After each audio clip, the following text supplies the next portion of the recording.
que los partidos políticos que participarán en las elecciones generales del 3 de mayo tienen hasta el 3 de febrero para inscribir a sus candidatos. Ese día, los bolivianos conoceremos quiénes son los candidatos que están postulando a los distintos cargos. Para esos comicios, el Tribunal Supremo Electoral aprobó un calendario electoral con aproximadamente 100 actividades.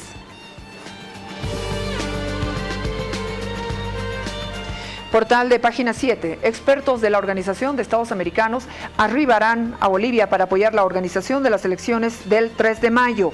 La OEA acompañará la preparación del nuevo proceso electoral tras la crisis política y social que provocó el fraude verificado en las elecciones de octubre en favor del expresidente Evo Morales. Una misión de expertos de la OEA a la cabeza del costarricense Rodolfo Pisa arribará a Bolivia para apoyar la organización de las elecciones generales del próximo 3 de mayo, según informó el embajador Jaime Aparicio. El embajador de Bolivia ante la Organización de Estados Americanos, Jaime Aparicio, que se encuentra en vivo y en directo en el set de Jaque Mate para la apertura del programa de esta noche. Embajador, qué gusto volver a verlo. ¿Cómo está? Buenas noches, Jimena. Verdaderamente un gusto estar en Jaque Mate y con ustedes, que han sido artífices también de este cambio fantástico que ha vivido el país. Muchas gracias, señor embajador. Yo estaba dando algo de información con relación a lo que va a ser la preparación y el acompañamiento de la OEA para el nuevo proceso electoral tras esa crisis política y social que provocó el fraude verificado en las elecciones de octubre a favor del expresidente Evo Morales. Así es, hay un interés muy grande en el exterior porque desde un principio se informó, por lo menos internacionalmente, que este era un gobierno transitorio y mucha de la gente interesada en tergiversar lo que sucedió en Bolivia tenían distintas versiones, desde la del golpe, violencia racista, hasta que era un gobierno que pretendía quedarse.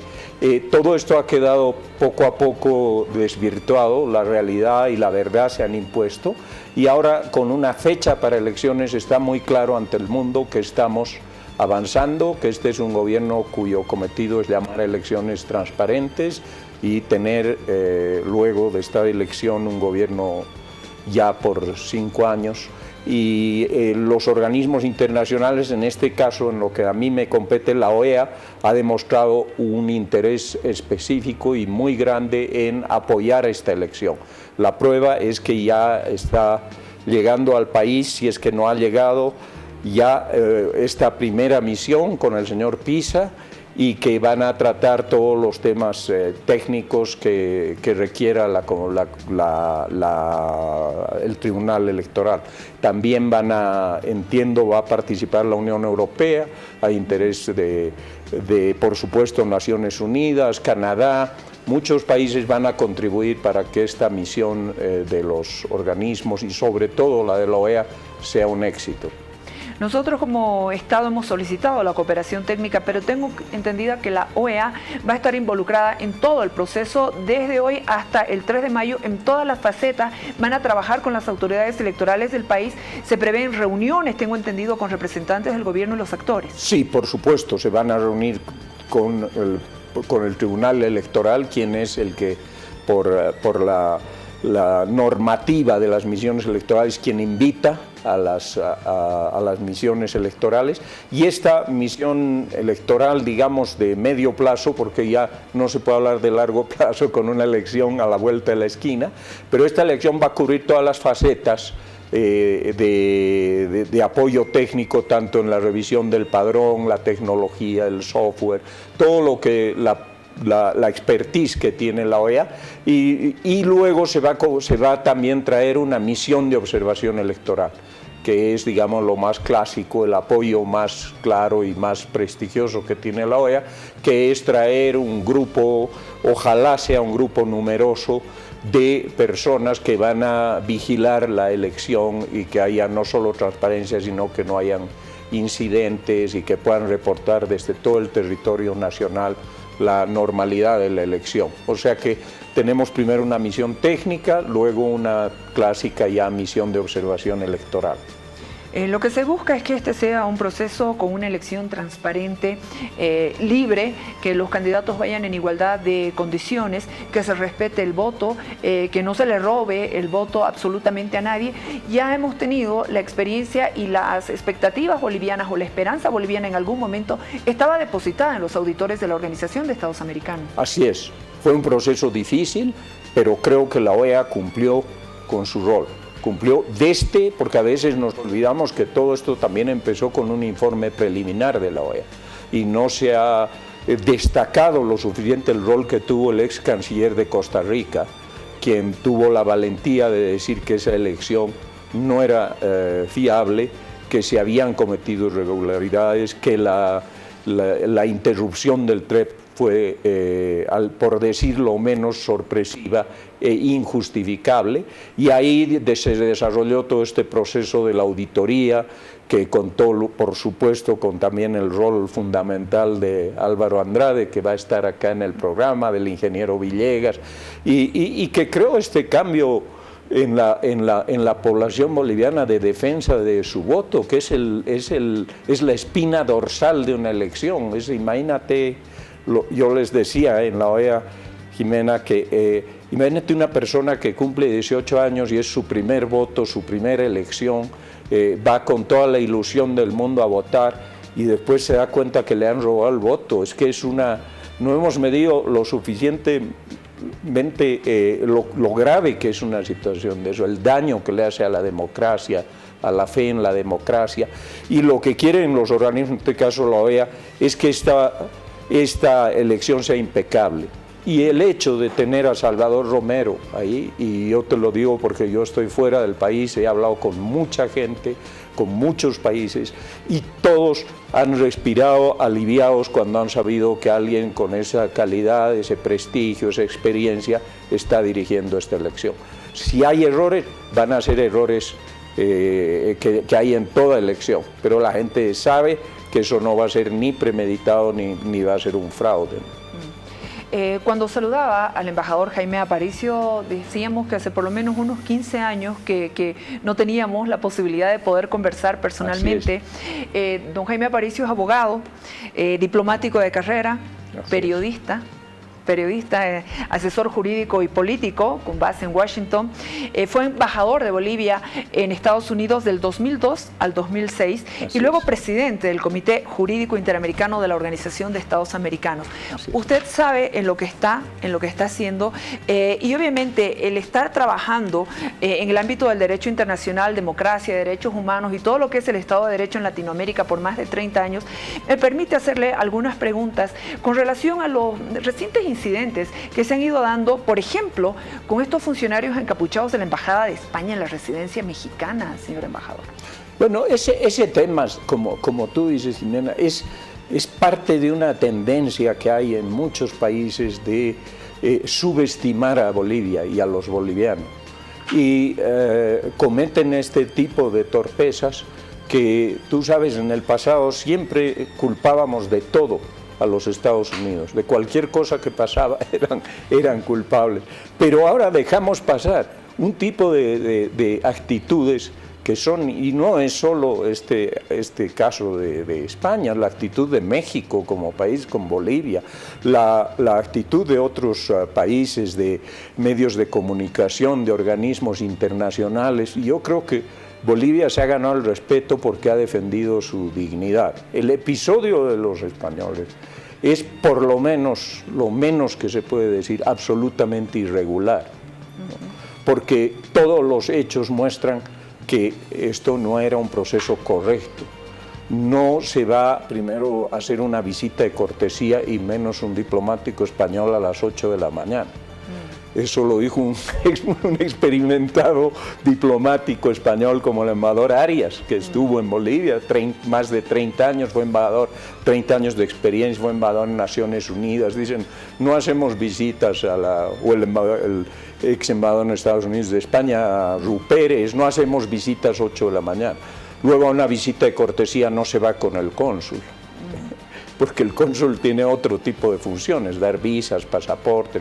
Luego no se lleva gente con la cara cubierta, que no son de la policía ni de la Guardia Civil, y que tienen funciones muy específicas, que incluso pueden ir con pasaportes cambiados, etcétera, por la naturaleza de las acciones que realizan, que son operaciones especiales en casos de guerra, rescates. O sea que lo menos que se puede decir es que esta no era una operación regular, ¿no? Y bueno, lo de México también fue una falta de respeto, el dejar que el señor Morales, una persona con claros vínculos con el narcotráfico, desde México tenga el atrevimiento de llamar a acercar la ciudad de La Paz y permitirle hacer eso, todas estas actitudes, y ahora Argentina dando protección, no reconociéndonos, son actitudes que yo creo que nos han unido por un lado a los bolivianos, pero por otro lado van a necesitar respuestas nuestras, como se ha dado a México y a España. Ahora, en esos dos casos yo creo que, para concluir, ya ha llegado el momento de que tengamos también un diálogo, ¿no? Porque yo creo que se han dado cuenta que con Bolivia tienen que tener una relación de respeto. En el caso de México, ya se ha hecho público el hecho de que este país tiene que cesar sus actividades de hostilidad contra Bolivia. Creo que son los términos adecuados en términos diplomáticos. Pero sin embargo, la crisis diplomática más delicada en estos 2 meses del gobierno de Yanine Áñez es la que se tiene con México y España, ¿no? Sí, y yo diría la Argentina también, ¿no? Yo incluiría ahí a la Argentina. Curiosamente, ahí se dan fenómenos que se están dando en toda América Latina, y en la OEA se lo ve muy claro, es que ya estamos en una época donde algunos países están privilegiando lo ideológico por sobre la verdad y por sobre todos los principios que antes regían las relaciones interamericanas, que era la democracia, la Carta Democrática, con una serie de reglas que decían cuáles son los elementos de una democracia. Ahora vemos que todo este aparato montado hace 50 años en Cuba, de crear un proyecto que se inició con las intenciones de crear la guerrilla primero y luego que se va transformando, llegamos al grupo de Sao Paulo, al grupo de Puebla, etc. Tienen una base netamente ideológica y política, y por eso es tan difícil ver cómo se va a manejar este tema, digamos, en el seno multilateral de la OEA, porque a ellos no les interesa la conciliación, les interesa que predomine sus principios ideológicos. El caso, por ejemplo, más grave ha sido el de Nicaragua. Nicaragua es un país donde se está claramente violando todas las reglas de la democracia, se están violando todo. Y en este momento todavía no hay una mayoría de votos para reconocer lo que está sucediendo en Nicaragua, para aplicarle las sanciones establecidas por la Carta Democrática. Entonces vemos que vamos a tener que enfrentarnos con esta influencia que está protegida por medios de prensa, ONGs, muchas organizaciones internacionales, en la que este grupo de Puebla y toda esta corriente ideológica tiene mucha fuerza.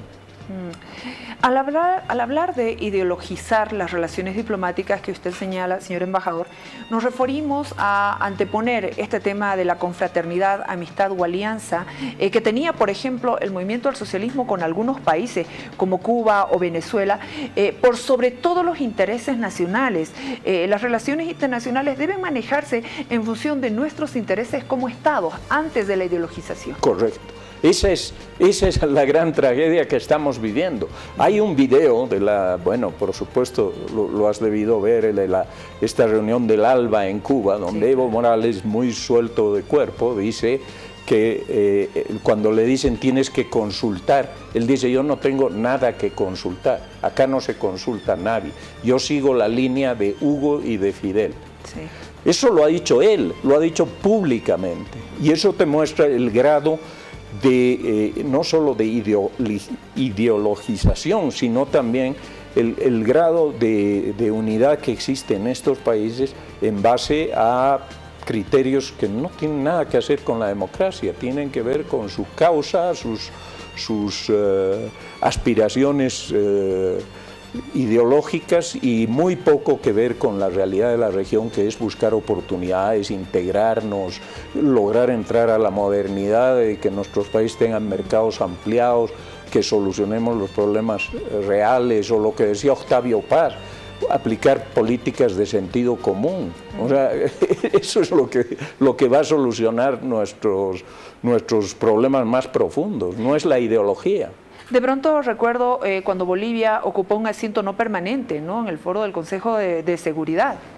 Bueno, ahí el señor Llorenti se dedicó a hacer favores, porque como no teníamos una agenda basada en los intereses de Bolivia, ni siquiera en la región, ¿sabes qué se hizo esos años en el Consejo Permanente? Hacerle favores a Cuba, a Irán, a Rusia, a Siria, a Venezuela, por supuesto, a Nicaragua, e incluso a las peores dictaduras de este planeta, como las más corruptas, como la de Obiango, el gran amigo de Evo Morales.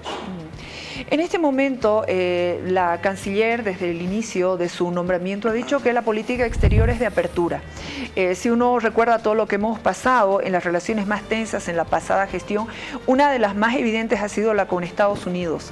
El 2008, cuando expulsan al embajador Philip Goldberg, también el 2011, cuando ocurre esta situación con el gobierno de Paraguay por el asilo del gobernador de entonces, Mario Cosío, el 2013 también los impases con al menos 6 países, uno con Chile por los 3 soldados, en fin, en agosto Francia, Italia y España cuando le niegan el tránsito aéreo a Evo Morales, en fin, han habido situaciones, relaciones muy tensas en la pasada gestión del anterior gobierno. Hoy, ¿cómo podemos calificar? Mira, nosotros tenemos... Nuestra ubicación geográfica es muy importante, siempre ha sido en nuestra historia. Salvo Argentina, nosotros ahora sí tenemos, en nuestros vecinos tenemos aliados. Eso lo ve uno en la OEA, un país con el que tuvimos siempre buenas relaciones, pero no fueron muy cercanas, fue Colombia. Ahora con Colombia es un aliado imprescindible. Tenemos relaciones con Perú, tenemos relaciones con Chile, con todas las dificultades, pero hay una comunidad de intereses en este momento en temas de que queremos solucionar los mismos problemas de la misma forma. Con Paraguay, o sea que hay una muy buena relación con el llamado Grupo de Lima, digamos, que son en su totalidad, bueno, los países sudamericanos. Tenemos una buena relación con los países de América Central. Tenemos tensiones con Nicaragua, con Venezuela, con Maduro, y con México y la Argentina, lamentablemente. Pero en términos generales, nuestras relaciones y nuestro propósito es entrar al diálogo, pasar, seguir adelante, que entiendan que Bolivia necesita tener elecciones. No hay para qué entrar en combates innecesarios. Señor embajador, ha sido un gusto volver a verlo personalmente después de 15 años. Igualmente. Y bueno, estar en contacto. Y mucha suerte y felicidades. Es un placer estar con ustedes, que han tenido un rol tan increíble en la recuperación de la democracia, tú y Casimira, que he tenido la suerte de verla ahora, y estoy una de las cosas que más motiva nuestro trabajo es haberlas escuchado a ustedes y el rol que han tenido a costa de su seguridad personal para defender la democracia y la libertad. Muchas gracias, embajador. Ha sido usted muy amable por venir al Jaque Mate. Muchísimas gracias. Gracias. Permítanme ir, por favor, a la pausa, guárdenos unos segundos. El 2019 yo cerré mi participación en el programa entrevistando al ingeniero Edgar Villegas. Bueno, ahora inicio el 2020 en el primer programa de este año, ya mismo, con Álvaro Andrade. Lo hemos visto a través de las redes. Hoy está en vivo y en directo, se va a sentar acá con nosotros y bueno, vamos a poder conversar. Todo tiene que ver con el proceso electoral en Bolivia y cómo podemos garantizar que este proceso sea un reflejo o responda a lo que hemos luchado: transparencia, credibilidad, y que usted, ciudadano, acuda a las urnas seguro de que no le van a robar el voto. Ya volvemos con Álvaro Andrade aquí en vivo.